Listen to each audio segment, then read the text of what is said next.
आज यहां 3 अवसर एक साथ मुझे सद्भाग्य मिला है। एक तो सांस्कृतिक महोत्सव चल रहा है, तो कला जगत के द्वारा ये मनुष्य रोबोट न बन जाए, इसके लिए भारी जहमत की जा रही है। जो चिंता सता रही है कि विज्ञान और टेक्नोलॉजी मानव को अगर कला से दूर कर दें, सांस्कृतिक विरासत से दूर कर दें, तो देर नहीं लगेगी उसको रोबोट बनने में। और इंसान को रोबोट बनने से बचाने के लिए कला जीवन का हिस्सा होनी चाहिए और कला निरंतर पुरस्कृत होनी चाहिए, अविरत पुरस्कृत होनी चाहिए। हर पीढ़ी दर पीढ़ी इसमें कुछ न कुछ जुड़ते रहना चाहिए, और जुड़ना भी वो हो जो आगे के रास्ते भी खोलने वाला हो।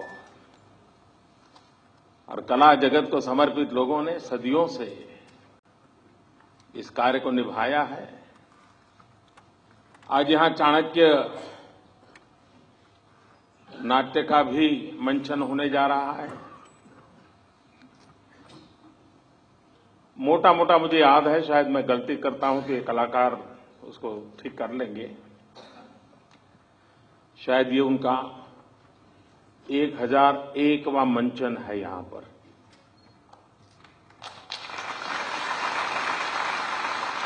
और मुझे याद है कि उनका जो पहला मंचन हुआ था उस दिन मैं मौजूद था।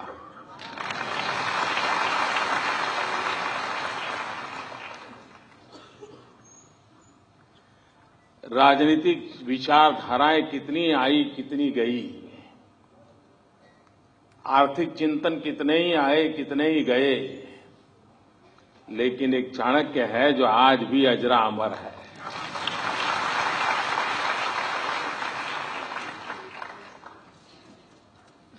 सदियों पहले एक महापुरुष कितना दूर का देख सकता है। आज भी अर्थव्यवस्था के संबंध में, मुद्रा नीति के संबंध में चाणक्य के विचार अगर पढ़ें तो लगता है कि आज जो स्थितियों से गुजरते हैं उसके संबंध में कभी पहले सोचा गया था।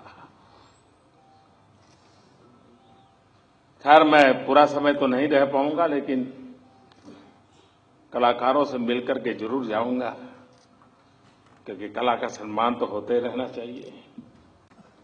आज एक दो महत्वपूर्ण चीजें, वैसे आज मैं काशी में अलग अलग कार्यक्रमों में करीब करीब 2100 करोड़ रुपयों के विकास के कामों का या तो शिलान्यास या लोकार्पण करने वाला है।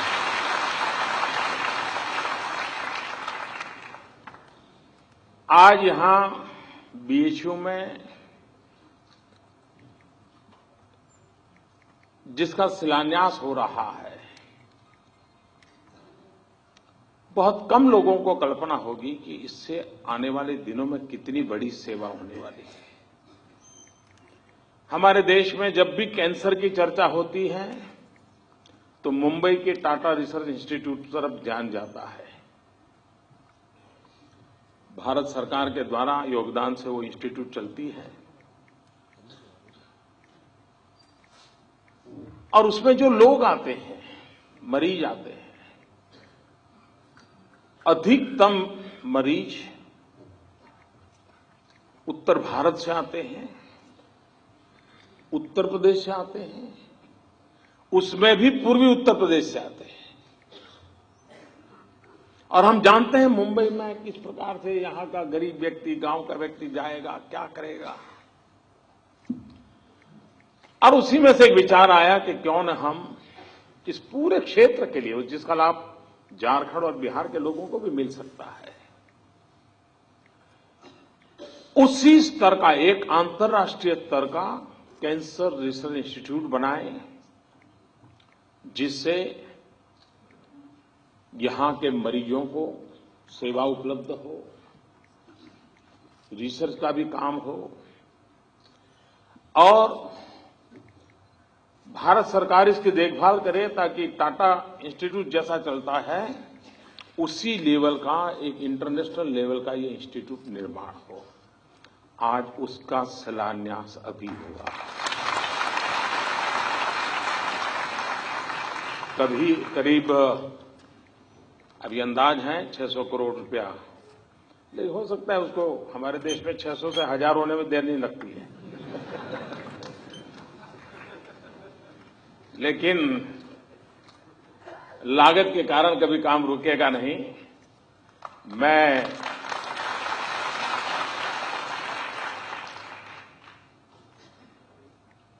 बनारस हिंदू यूनिवर्सिटी का भी आभारी हूं कि उन्होंने इस काम के लिए 10 एकड़ भूमि आवंटित करने के लिए सहमति जताई। तो एक बहुत बड़ा सेवा का काम इससे होगा। आज दूसरा भी एक काम हो रहा है कि यहां पर जो हमारा मेडिकल इंस्टीट्यूट चल रहा है उस इंस्टीट्यूट के लिए भी शताब्दी सुपर स्पेशलिटी संकुल का भी शिलान्यास हुआ है।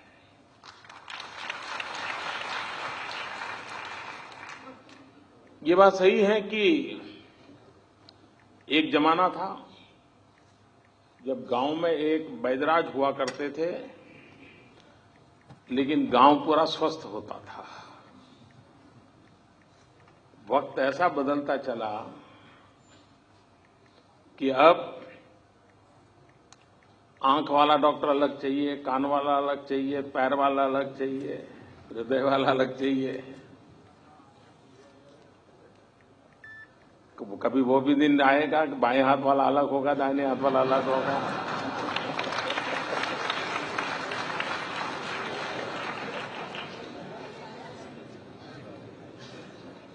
कहने का तात्पर्य है कि अब सुपर स्पेशलिटी का महात्म्य बढ़ रहा है।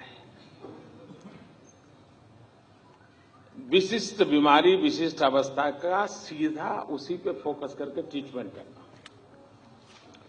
और पूरे हेल्थ को इंटीग्रेटेड हो।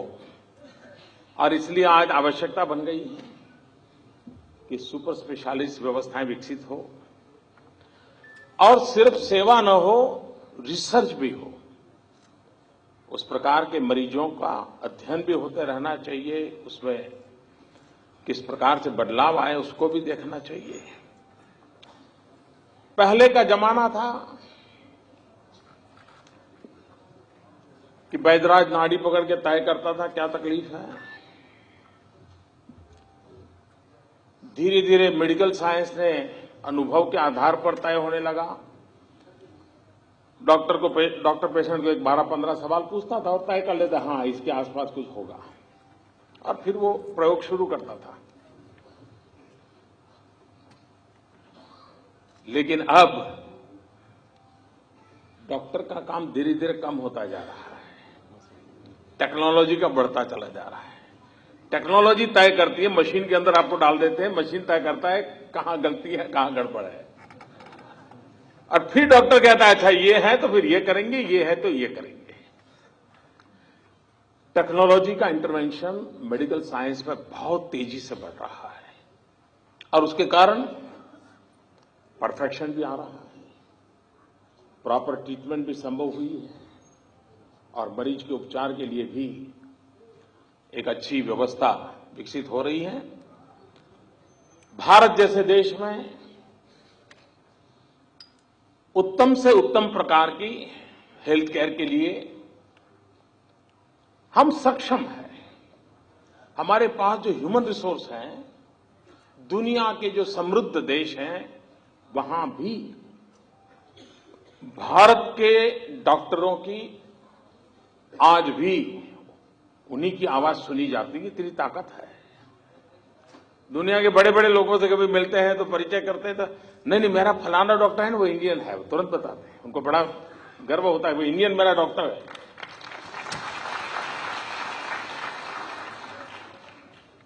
और इसलिए हमारे पास ह्यूमन रिसोर्स कैपेबिलिटी जिसको कहें बहुत है, लेकिन हमें गरीब से गरीब व्यक्ति को सस्ते से सस्ती और सही दवाई कैसे उपलब्ध हो,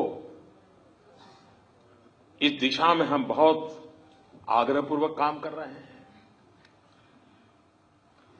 हेल्थ इंश्योरेंस से लेकर के हेल्थ एश्योरेंस पर हम बल दे रहे हैं। स्वच्छता अभियान हो तो भी वो अल्टीमेटली हेल्थ की ही केयर करने के लिए उपकारक होता है।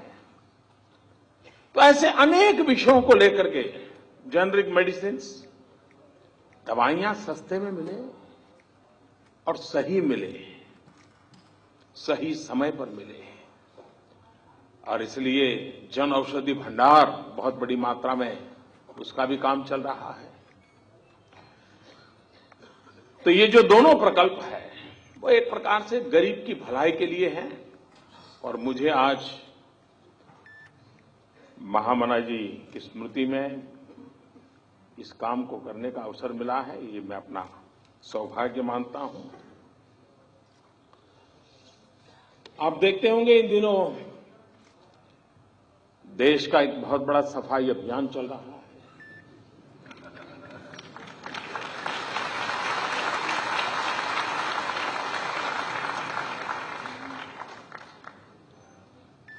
अगर गंदगी का बड़ा ढेर हो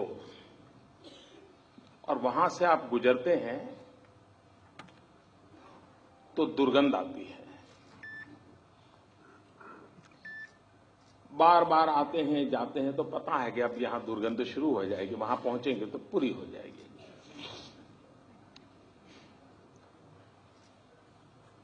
और एक सीमा में दुर्गंध महसूस होती है, उससे ज्यादा फिर महसूस नहीं होती। लेकिन जब उस ढेर की सफाई शुरू करते हैं तो गंध इतनी ज्यादा महसूस होती है कि वहां से गुजरना मुश्किल हो जाता है।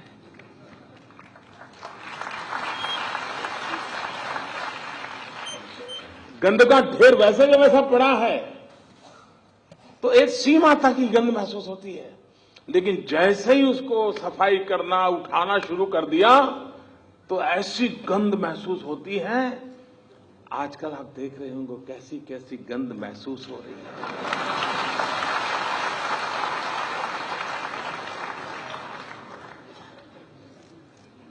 लेकिन एक बार ढेर साफ हो जाए तो फिर मन करता नहीं, यार ये तो जगह इतनी अच्छी बगीचा बनाया जा सकता है।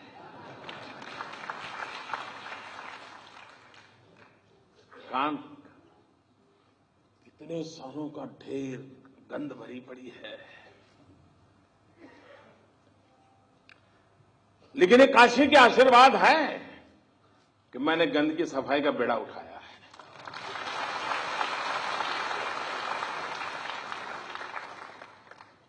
भोले बाबा की धरती के आशीर्वाद में भी तो ताकत होती है।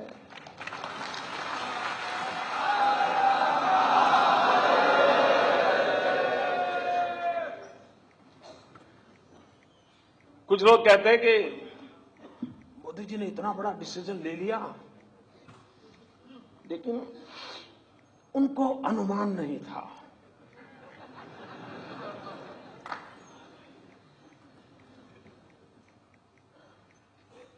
ये बात सही है कि बहुत सी चीजों का मैंने अनुमान किया था, लेकिन एक चीज का अनुमान करने में विफल हो गया। मैं नहीं कर पाया। अब वो मेरा देश, मेरे संस्कार था क्या था मुझे मालूम नहीं, लेकिन मैं नहीं कर पाया। मैंने जब इस पूरा काम के लिए दिमाग खपा रहा था, योजना बना रहा था, कभी सोचा नहीं था कि देश के राजनेता कुछ और कुछ राजनीतिक दल हिम्मत के साथ बेईमानों के साथ खड़े हो जाएंगे।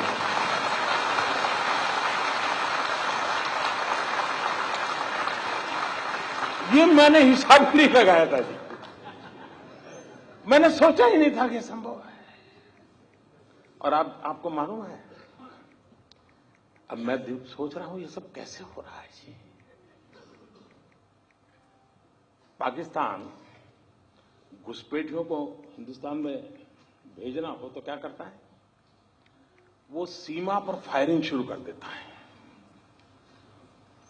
तो फिर हमारी फौज भी बिजी हो जाती है उसके साथ, तो इधर उधर चलती रहती है आमने सामने, और लपक करके वो घुस जाते हैं।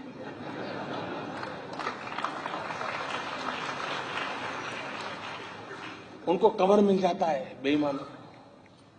इन दिनों संसद में आपने देखा होगा, तू मैं। तो इन लोगों को पीछे से, मुझे अब समझ आया ये होहल्ला किसकी भलाई के लिए किया जा रहा है। पुराने जमाने में देखा होगा आपने, मेले होते हैं मेले, उसमें पिक पॉकेटर आते हैं, तो उनको लगता है ये सबसे बढ़िया जगह है, एक दिन में ज्यादा बिक्री कमाई हो सकती है, जेब कतरे आ जाते हैं। लेकिन वो बड़े चालाक होते हैं जी। वो जेब कतरा जेब काटेगा तो उसका जो साथी दूर खड़ा है उसको पता चलता है हाँ अब काम हो गया, तो उधर की तरफ दौड़ता है, ये चोर भाग रहा है, तो पुलिस सब वहां भागेगी और वो जेब कतरा आराम से उधर से निकल जाएगा।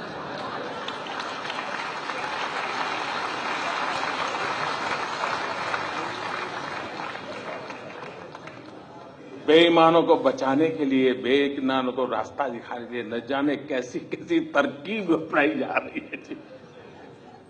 लेकिन भाइयों बहनों, ये देश देखिए, दुनिया को इस बात को समझना होगा, जनता को कष्ट कम नहीं हुआ है जी, बहुत तकलीफ झेली है, कभी सोची नहीं इतनी तकलीफ झेली है जी।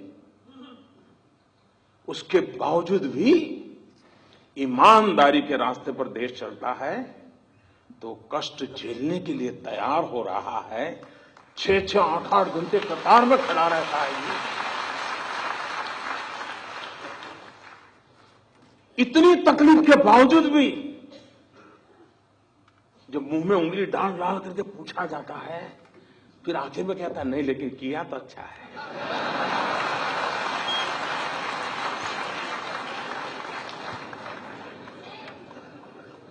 साहब, मैं देश के राजनेताओं को कहना चाहता हूं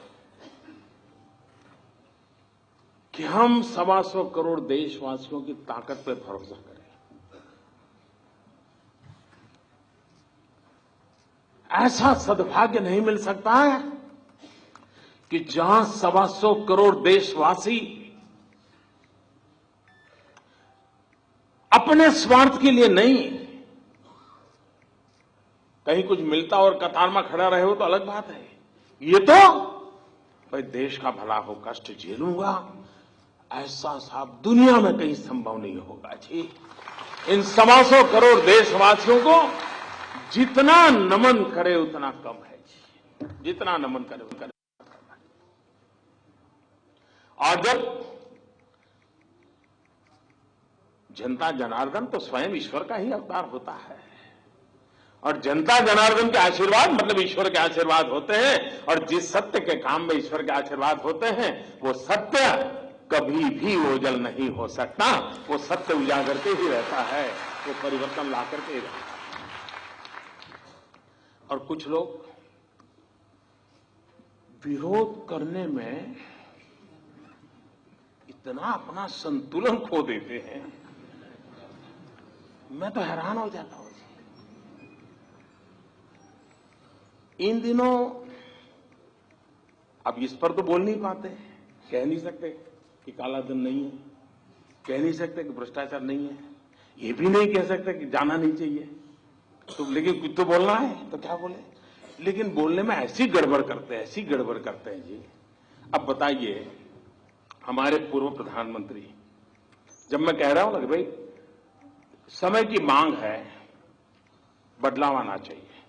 अब एक जमाना था चांदी का रुपया होता था, वही करेंसी में चलता था। वक्त बदलते बदलते कागज का आ गया, चल रहा है कि नहीं चल रहा है। अब वक्त बदल रहा है तो टेक्नोलॉजी से ऑनलाइन बैंकिंग हो रहा है, आपके मोबाइल फोन में ही आपकी बैंक है। तो मैं जब कह रहा हूं कि भाई अब बिना जेब में नोटों के थप्पे भरे बिना भी काम हो सकता है, तो भारत के भूतपूर्व प्रधानमंत्री डॉक्टर मनमोहन सिंह जी। और लोगों को लगता है कि मनमोहन सिंह जी वित्त मंत्री थे, फाइनेंस हमारे देश के प्रधानमंत्री थे, लेकिन बहुत कम लोगों को मालूम है कि 1970-72 से वो देश की अर्थव्यवस्था की कोर टीम में हमेशा रहे हैं। इतने लंबे सर तक और इतने साफ कुशलता, देखो कोई दाग उन पर नहीं लगता है, होता सब है।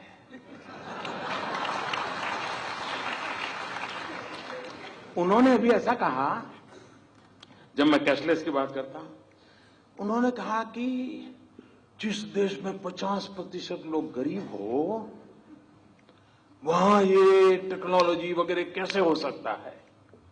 अब मुझे बताओ भाई, ये वो अपना रिपोर्ट कार्ड दे रहे हैं कि मेरा दे रहे हैं?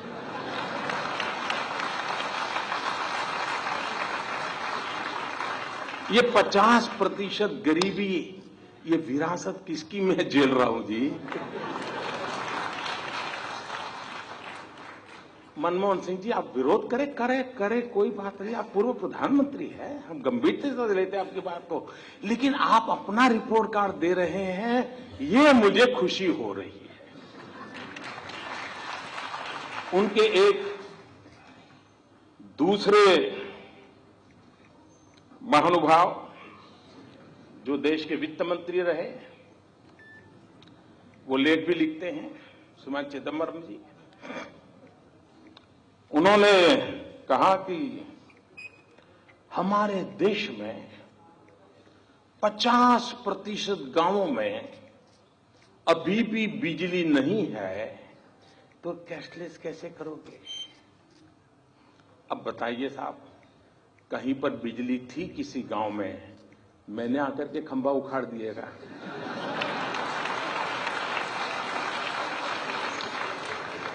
क्या मैंने आकर के तार काट दिया क्या?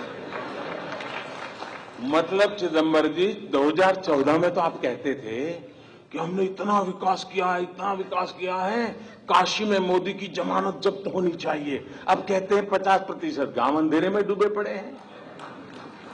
ये मोदी का विरोध करने में, ये देखिए साहब, ये काशी का बच्चा है।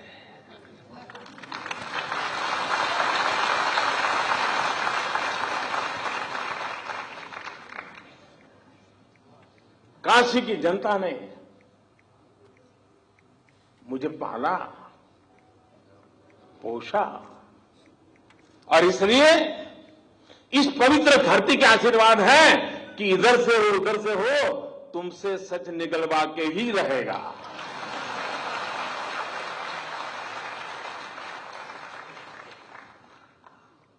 उनके एक युवा नेता हैं,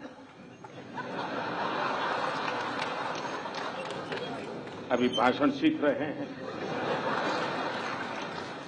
ऐसे करते तो वो भी ऐसे करें।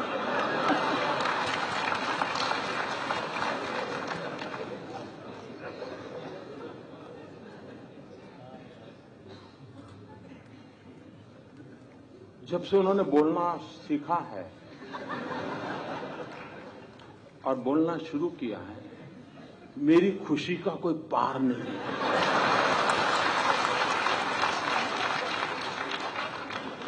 2009 में पता ही नहीं चलता था कि भाई इस पैकेट के अंदर क्या है,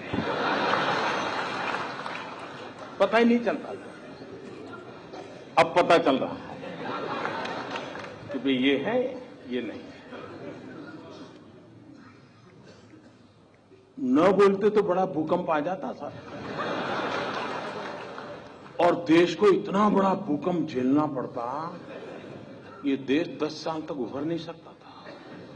लेकिन अच्छा हुआ कि बोलना शुरू हो गया तो पता चल रहा है भूकंप की संभावना बची नहीं, क्योंकि देश की जनता समझ गई। जी, इन्होंने बड़ा मजेदार कहा। उन्होंने कहा, जिस देश में 60% लोग अनपढ़ हो, वहां मोदी ऑनलाइन बैंकिंग की बात कैसे कर सकता है? मुझे बताइए साहब, कोई पढ़ा लिखा था क्या? मैंने कोई जादू टोना किया कि वो अनपढ़ हो गया? ये 60% अनपढ़ थे। ये रिपोर्ट कार्ड आपने किसका दिया जी, जरा बताओ तो। भाइयों बहनों, ये क्या कर रहे हैं उनको भी समझ नहीं है जी। लेकिन अच्छा है, किसी का काला धन खुल रहा है तो किसी का काला मन खुल रहा है।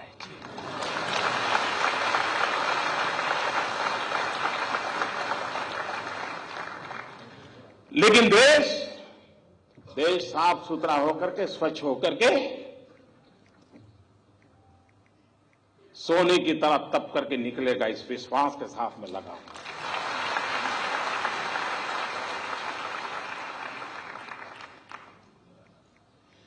मैं यूनिवर्सिटी के कैंपस में आया हूं, पढ़े लिखे लोग हैं, मेरा आपसे आग्रह है,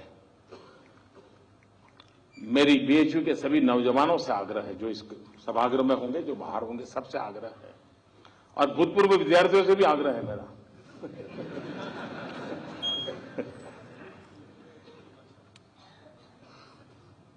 काला धन, भ्रष्टाचार की सफाई तो हो, लेकिन फिर से पनपे नहीं, इसकी भी व्यवस्था होनी चाहिए।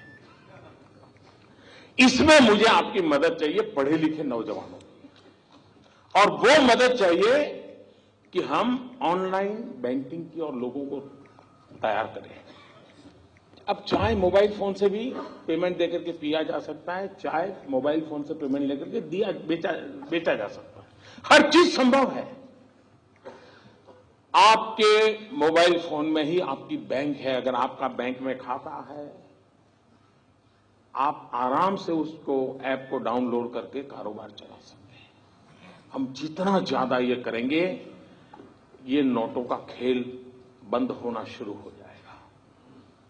और इसलिए भ्रष्टाचार, काले धन के खिलाफ की लड़ाई हमको जीतनी है। जाली नोट, उसको तो 8 नवंबर को ही उसको दफना दिया गया। आतंकवाद, नक्सलवाद, माओवाद, नॉर्थ ईस्ट में इंसर्जेंसी, सारा कारोबार एक झटके में चौपट हो गया। बहुत बड़ी मात्रा में नक्सल लोग आजकल सरेंडर करने लगे हैं, क्योंकि खिलाएगा कौन? पुरानी नोट तो चलती नहीं है। भाइयों बहनों, कुछ निर्णय ऐसे होते हैं कि जो समाज जीवन में एक बहुत बड़ा बदलाव लाते हैं, और कुछ लोगों को विरोध करना है। आप हैरान होंगे साहब, देश की सेना के जवान मौत को मुट्ठी में लेकर के पाकिस्तान में जाते हैं, आतंकवादियों से भिड़ते हैं, उनका खात्मा बुला करके वापिस आते हैं, जिंदा लौट करके आते हैं। कुछ लोगों को उसकी भी परेशानी हो गई कि सर्जिकल स्ट्राइक हुआ था कि नहीं हुआ था, बताओ। फिर उनको लगा कि देश का मिजाज अलग है, तो फिर चुप हो गए। देश की इंस्टीट्यूशंस पे इस प्रकार से माहौल बनाना कितना शोभा देता है क्या? लेकिन मुझे विश्वास है मेरे प्यारे भाइयों बहनों, और काशी की धरती पर से मुझे जो आशीर्वाद मिले हैं, नई ताकत मिली है, मुझे विश्वास है कि देश जिन इरादों को लेकर के हमारा साथ दे रहा है, इन इरादों को पूरा करने में हम कोई कसर नहीं छोड़ेंगे। बहुत बहुत धन्यवाद।